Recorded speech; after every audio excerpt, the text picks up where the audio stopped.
নমস্কার বন্ধুরা, পম্পার কিচেনে আপনাদের সকলকে স্বাগত। আজ আমি আপনাদের সাথে শেয়ার করব একদম অনুষ্ঠান বাড়ির মতো ফ্রাইড রাইসের রেসিপি। একদম নিরামিষ পদ্ধতিতে আজকের আমি পনির ফ্রাইড রাইসের রেসিপি আপনাদের সাথে শেয়ার করছি। আশা করছি আপনাদের ভীষণ ভালো লাগবে। আর কিভাবে ফ্রাইড রাইস বানালে একদম ঝরঝরে হবে অনুষ্ঠান বাড়ির মতো, সেই পদ্ধতি বা কিছু টিপস আমি আপনাদের বলে দেব। তাহলে চলুন দেরি না করে আজকের এই অপূর্ব স্বাদের ফ্রাইড রাইসের রেসিপিটা দেখে নেওয়া যাক। আজকে দেখুন যে ফ্রাইড রাইস বানাবো তার জন্য এখানে আমি নিয়েছি বাসমতি চাল। তো এখানে দেখুন আমি 400 গ্রাম চাল নিয়েছি। আপনারা চাইলে কিন্তু চালের পরিমাণটা একটু কম বেশি করে নিতে পারেন। আর আপনারা এখানে কিন্তু দেরাদুন রাইসও ব্যবহার করতে পারেন। আপনাদের মনের মতো যে কোনো চাল দিয়ে কিন্তু এই ফ্রাইড রাইসটা বানাতে পারবেন। আশা করছি আজকে যেভাবে ফ্রাইড রাইস বানাবো একদম সহজ পদ্ধতিতে আপনাদের ভীষণ ভালো লাগবে। প্রথমে চালটাকে আমি খুব ভালোভাবে কিন্তু ধুয়ে পরিষ্কার করে নেব। চালের মধ্যে দেখবে অনেকটা কিন্তু ময়লা থাকে, তাই চালটাকে প্রথমে 3 থেকে 4 বার জল পাল্টে পাল্টে এইভাবে পরিষ্কার করে ধুয়ে নিতে হবে। দেখুন জলের মধ্যে কতটা ঘোলা জল বার হয়েছে দেখে বুঝতেই পারছেন। তাই একদম পরিষ্কার করে প্রথমে চালটাকে আমি ধুয়ে নেব। চালটাকে দেখুন 4 থেকে 5 বার জল পাল্টে পাল্টে আমি খুব ভালোভাবে ধুয়ে নিয়েছি। এবার এখানে অল্প জল দিয়ে দেবো। আর এই জলটা দেখে বুঝতে পারছেন যে চালটা আমি কতটা পরিষ্কার করে ধুয়েছি। এখন দেখুন একদম পরিষ্কার জল। তো যাই হোক, এবার এই চালটাকে আমি 15 মিনিটের জন্য রেস্টে রেখে দেবো। আর এই জলের মধ্যে যদি চালটাকে ভিজিয়ে রেখে দেন তাতে করে কি হবে, ভাতটা কিন্তু খুব ঝরঝরা হবে। তো যাই হোক, এটাকে রেস্টে রেখে দেবো, ততক্ষণে আরো বেশ কিছু কাজ আমি কমপ্লিট করব। এবার দেখুন বেশ কিছু সবজি এখানে আমি নিয়ে নিয়েছি। এখানে দেখুন একটা গাজর নিয়েছি, 3 রকম ক্যাপসিকাম আমি নিয়ে নিয়েছি, একটা গ্রিন, একটা ইয়েলো, একটা রেড, 3টে ক্যাপসিকাম আমি ব্যবহার করব। আর এখানে কিছু নিয়েছি বিনস। তো আরো বেশ কিছু উপকরণ আমি ব্যবহার করব। প্রথমে এই সবজিগুলোকে আমি কেটে নেব। প্রথমে দেখুন এই ক্যাপসিকাম কেটে নেব। তবে আমি যেহেতু 400 চাল নিয়েছি তার জন্য কিন্তু সম্পূর্ণ ক্যাপসিকাম আমার লাগবে না। তো আমি অর্ধেক পোর্শন ক্যাপসিকাম ব্যবহার করব। এবার এটাকে কিন্তু আপনারা একটু সরু করেও কাটতে পারেন, আর চারকোনা শেপ দিয়েও কিন্তু কাটতে পারেন। ভিতরের এই দানা অংশগুলো আমি ফেলে দেব।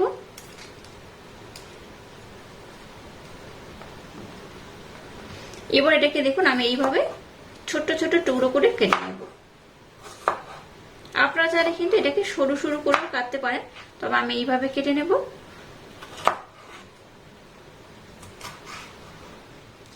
তিন রকম ক্যাপসিকাম আমি কিন্তু এইভাবে একটু ছোট ছোট সাইজ করে কেটে নেব।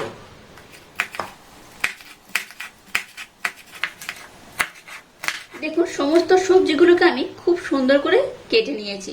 আমি কিন্তু এখানে লম্বা লম্বা কাটিনি, দেখে বুঝতে পারছেন চারকোনা শেপ দিয়ে বা ছোট ছোট টুকরো করে আমি কেটে নিয়েছি।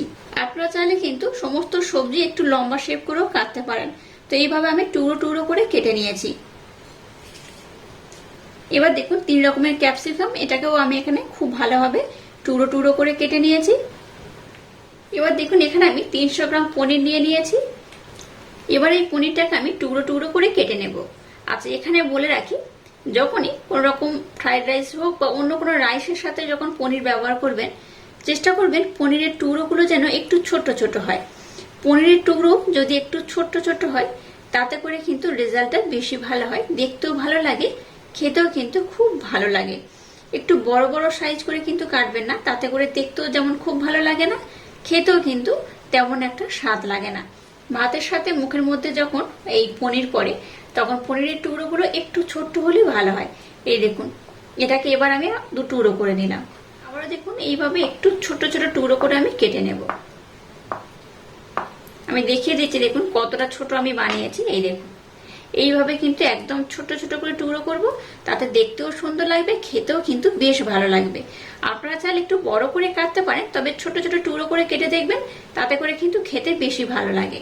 তো যাই হোক, এইভাবে কিন্তু সমস্ত পনিরটাকে আমি খুব সুন্দরভাবে টুকরো টুকরো করে কেটে নেব। এবার দেখুন গ্যাসটাকে জ্বেলে দিয়ে একটা কড়া বসিয়ে কড়ার মধ্যে জল দিয়ে দিয়েছি। এবার এখানে স্বাদ মতো লবণ দিয়ে দেব। লবণের পরিমাণটা একটু বেশি দেবেন। একটু বেশি দিলে কি হবে, এই লবণের জলটা কিন্তু ভাতের মধ্যে খুব ভালোভাবে যাবে। আর দিয়ে দেবো 1 চামচের মতো তেল। খুব বেশি দরকার নেই, 1 চামচ দিলেই হবে। জলের মধ্যে একটু লবণ আর তেল দিলে কি হবে, ভাতটা কিন্তু খুব ঝরঝরে হবে। ভাতের মধ্যে যেহেতু একটু লবণের ব্যাপার রয়েছে, তো লবণ একটু ভালোভাবে ভাতের মধ্যে থাকতে হবে, তাই লবণটা দেওয়া হলো। আর এখানে তেলটা দিয়েছি, কারণ তেলটা দিলে ভাতটা কিন্তু খুব ঝরঝরে হবে। তো যাই হোক, এবার দেখুন জলটাকে আমি একটু গরম করে নেব। জলটাকে গরম করে নিয়েছি, এবার এই চালটাকে আমি জলের মধ্যে দিয়ে দেব। চালটাকে অলরেডি আমি কিন্তু 10 থেকে 15 মিনিট আগে ভিজিয়ে দিয়েছিলাম, তার জন্য কিন্তু এই চালটা অনেকটাই নরম হয়ে গেছে। আর এই জলের পরিমাণটা যদি একটু বেশি দেন তাহলে করে ভাতটা কিন্তু খুবই ঝরঝরে হবে। জলের পরিমাণটা যদি কম দিয়ে ফেলেন তাতে করে ভাতটা কিন্তু খুব ঝরঝরে হয় না, একটার সাথে একটা লেগে যায়। সম্পূর্ণ চালটাকে এখানে দিয়ে দেব। চালটাকে দেওয়ার পর গ্যাসের ফ্লেমটাকে মিডিয়াম টু একটু হাই দিয়ে এই ভাতটাকে আমি একটু ভালোভাবে বানিয়ে নেব। আর এই যে চালটা আমি দিয়েছি, এর জন্য যে ভাতটা হবে সেটা কিন্তু একদম ঝরঝরে হতে হবে। আর সময় খুব বেশি নয়, 10 মিনিট লাগবে। এই গ্যাসের ফ্লেমটাকে একটু মিডিয়াম টু হাই দিয়ে 10 মিনিট ফুটিয়ে নেবেন, তাতে করে কিন্তু এই চালটা খুব ভালোভাবে সিদ্ধ হয়ে যাবে। একদম নরম করে কিন্তু চালটাকে রান্না করা যাবে না, তাতে করে যে ফ্রাইড রাইস বানাবো সেটা কিন্তু খুব একটা সুন্দর হবে না, একদম কিন্তু ঝরঝরে মোটেও হবে না, একদম গায়ে গায়ে লেগে থাকবে। তাই খুব বেশি সময় দিয়ে কিন্তু এটাকে একদমই রান্না করবেন না। খুব বেশি হলেও 10 থেকে 12 মিনিট সময় লাগবে, এর থেকে কিন্তু খুব একটা বেশি সময় লাগবে না। তো যাই হোক, এবার আমি 10 মিনিট সময় দিয়ে এই চালটাকে খুব ভালোভাবে রান্না করে নেব। তো আমি 10 মিনিট পর আপনাদের দেখিয়ে দেব চালটা কেমন হলে আপনারা বুঝতে পারবেন যে আজকে ফ্রাইড রাইসের জন্য চালটা খুব ভালোভাবে রেডি হয়ে গেছে। 10 মিনিট পর আমি আপনাদের দেখাচ্ছি। দেখুন ভাতটা কিন্তু খুব ভালোভাবে রেডি হয়ে গেছে। আর দেখুন চালটা কত ঝরঝরে হয়েছে, দেখে বুঝতেই পারছেন একটার সাথে একটাও লেগে যাচ্ছে না। আর এইভাবে চাপ দিলেই কিন্তু একদম দুটুকরো হয়ে ভেঙে যাবে। এই দেখুন, তখন বুঝবেন যে এটা খুব ভালোভাবে হয়ে গেছে।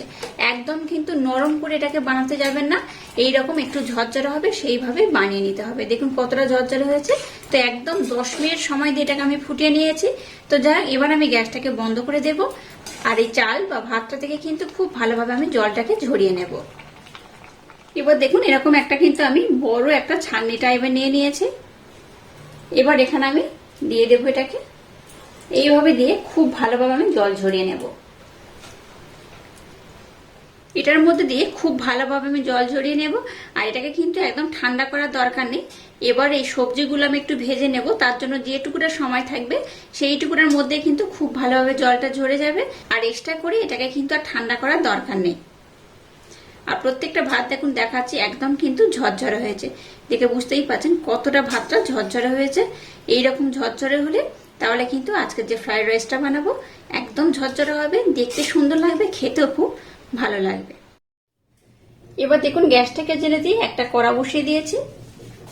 এর মধ্যে দিয়ে দেবো বাটার, এই চামচের 1 চামচ। বাটারটাকে একটু মেল্ট করে নেব। এবার এখানে দিয়ে দেবো কিছুটা কাজু বাদাম। কাজু বাদামটাকে দেখুন এইভাবে আমি টুকরো করে কেটে নিয়েছি। এখানে এবার এটাকে আমি দিয়ে দেব। এবার এই কাজু বাদামটাকে একটু নাড়াচাড়া করে ভেজে নেব। খুব লাল করার দরকার নেই, একটু হালকা নাড়াচাড়া করে ভেজে নিলেই হবে। কাজু বাদামটাকে দেখুন একটু নাড়াচাড়া করে ভেজে নিয়েছি। এবার এখানে দিয়ে দেবো কিশমিশ। আচ্ছা, এখানে বলে রাখি কিশমিশ আর কাজু বাদাম একসাথে দিয়ে কিন্তু ভাজবেন না, তাতে করে কি হয় কিশমিশটা ভাজতে খুব একটা বেশি সময় লাগে না, আর এই বাদামটা ভাজতে একটু সময় লাগে। তাই একটু আগে পরে দিতে হবে, আর নতুবা কিশমিশগুলো কিন্তু পুড়ে যাবে। তাই একটু আগে পরে করে এটাকে ভেজে নিতে হবে। এবার নিয়েছি কিছুটা বেবিকর্ন। বেবিকর্নটাকে আমি সিদ্ধ করে নিয়েছি। এখানে আমি সুইট বেবিকর্ন ব্যবহার করছি, এটা অপশনাল, ব্যবহার নাও করতে পারে।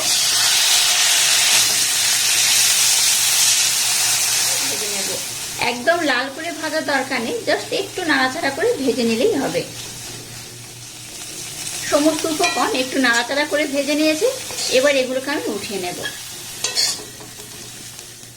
আবার এখানে আমি 1 চামচ বাটার দিয়ে দেব।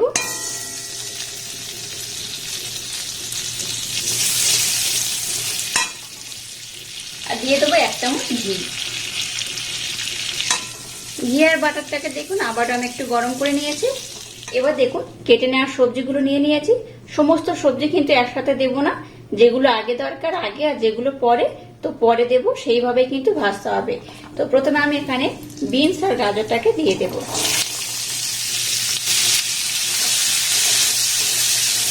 এই দুটো সবজি ভাজতে একটু সময় লাগবে, তাই কিন্তু প্রথমে এইটা দিয়ে একটু নাড়াচাড়া করে ভেজে নেব, তারপর অন্যান্য সবজিগুলো আমি দিয়ে দেব। এটাকে একটু ঢাকা দিয়ে নাড়াচাড়া করে ভেজে নিলেই হবে।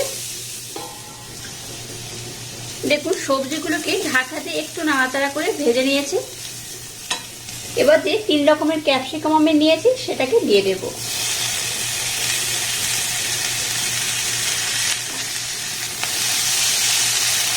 এটাকে দিয়েও কিন্তু একটু নাড়াচাড়া করে ভেজে নিতে হবে। ভাতের মধ্যে যেহেতু আমি লবণ দিয়েছি তাই এখানে আমি সামান্য অল্প একটু লবণ দেব, খুব বেশি দেব না, অল্প করে দিলেই হবে। ক্যাপসিকাম দেওয়ার পর এটাকে কিন্তু আর ঢাকা দিয়ে ভাজবেন না, জাস্ট একটু নাড়াচাড়া করে ভেজে নিলেই হবে।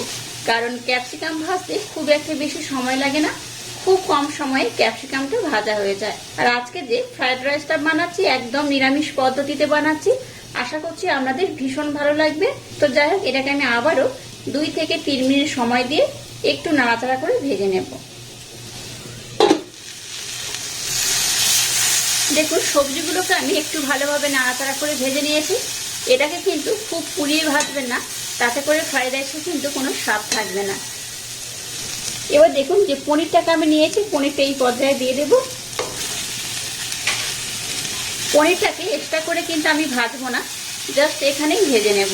আপনারা চাইলে পনিরটাকে আলাদা করে কিন্তু ভেজে নিতে পারেন, তবে দরকার নেই, এইভাবে ভেজে নিলেও হবে। আর এই পর্যায়ে যে ড্রাই ফ্রুট আর সুইট কর্ন ভেজে নিয়েছি সেটাকেও দিয়ে দেব। সমস্ত উপকরণ দেখুন একসাথে আমি দিয়ে দিয়েছি। এবার এটাকে আমি আর একবার একটু ভালোভাবে নাড়াচাড়া করে ভেজে নেব। তবে খেয়াল রাখবেন, এটা ভাজতে ভাজতে কিন্তু পুড়িয়ে ফেলবেন না। আবারও বলছি, পুড়িয়ে ফেললে ফ্রাইড রাইসের কিন্তু কোনো স্বাদ তো থাকবে না, দেখতেও খুব ভালো লাগবে না। আবার এটাকে আমি 2 থেকে 3 মিনিট সময় দিয়ে একটু নাড়াচাড়া করে ভেজে নেব। সবজিগুলোকে দেখুন আবার একটু আমি নাড়াচাড়া করে ভেজে নিয়েছি। এবার এগুলোকে আমি উঠিয়ে নেব। আবারও কড়াটাকে বসিয়ে দিয়েছি, এখানে দিয়ে দেব 2 চামচের মতো ঘি,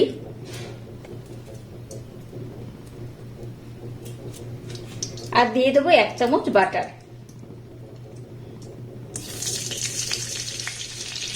বাটারের ঘিটাকে আবার একটু আমি গরম করে নেব।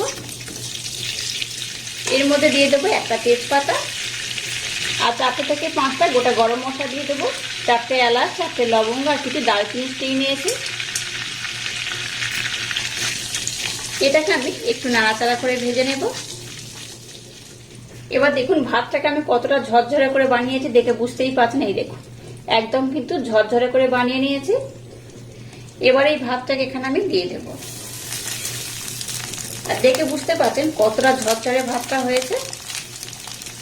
একটাও ভাত কিন্তু ভেঙে যায়নি, খুব ভালোভাবে হয়ে গেছে।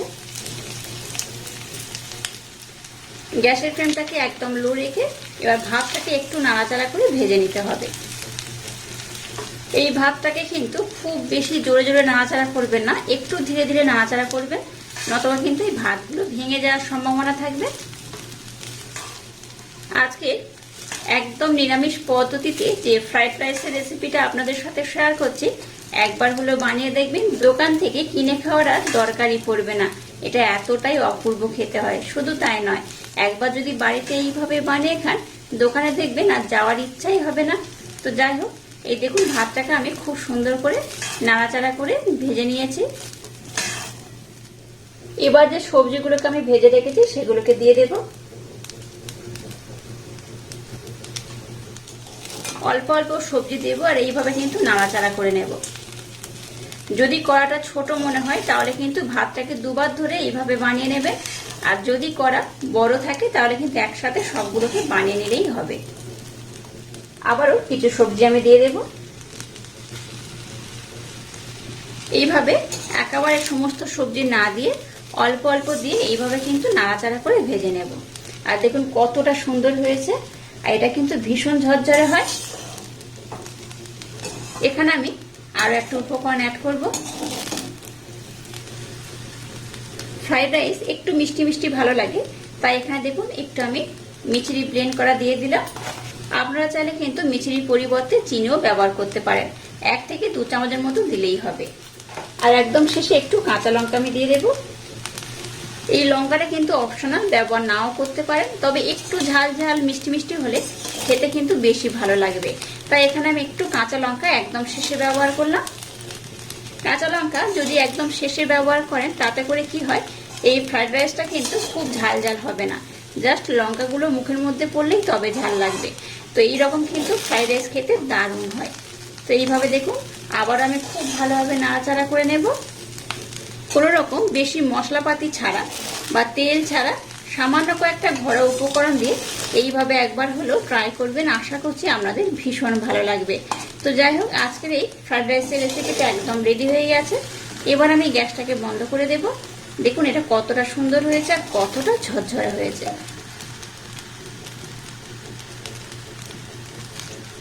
আর আজকের এই অপূর্ব স্বাদে ফ্রাইড রাইসের রেসিপিটা যদি আপনাদের ভালো লাগে তাহলে চ্যানেলটাকে লাইক, শেয়ার, কমেন্ট এবং সাবস্ক্রাইব করবেন আর পাশে থাকা বেল আইকনটা প্রেস করে দেবেন। তাহলে টাটা, আবার দেখা হচ্ছে নতুন কোনো রেসিপি নিয়ে।